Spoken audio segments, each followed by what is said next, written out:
Hi guys, I hope you've been well. There's something that I learned today and I really liked it, and it's in the book of First King. So in the book of First King, Adonijah, one of the oldest son of David, he proclaimed himself as king in Israel. However, that wasn't what God has said.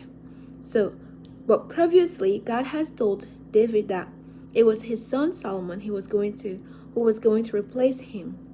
But David had the word of God, and he did not do anything about it.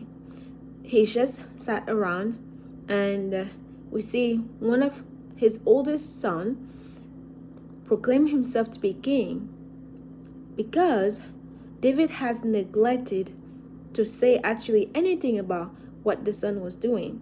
And that is like in verse 6, First King chapter 1 verse 6. It says, David did not rebuke him. He didn't ask him, why do you behave this way? Like, why are you acting like you're the king even though you are not?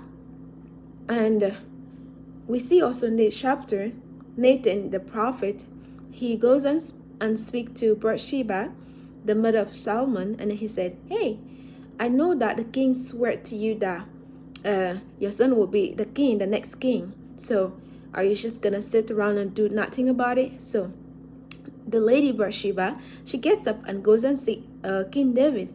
As she speak, the prophet Nathan comes in and also reinforces what she was saying. So it took Nathan, the prophet, because we already know that God has revealed his will to the prophet Nathan. So he goes and talks to Bathsheba, and Bathsheba goes to talk to King David, and then also Nathan comes in and talk more about the problem to King David.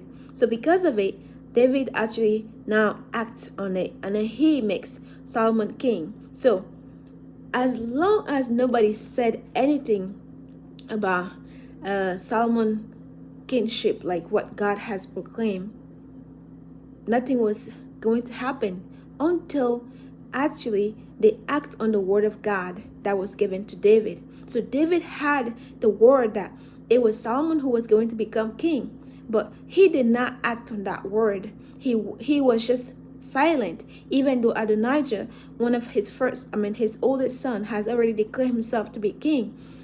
In the eyes of the people, he was king, but in the eyes of God, it was Solomon. So God has given some people word. It's just they just need to act on that word. So sometime when God gave us word, he wants us to act on it.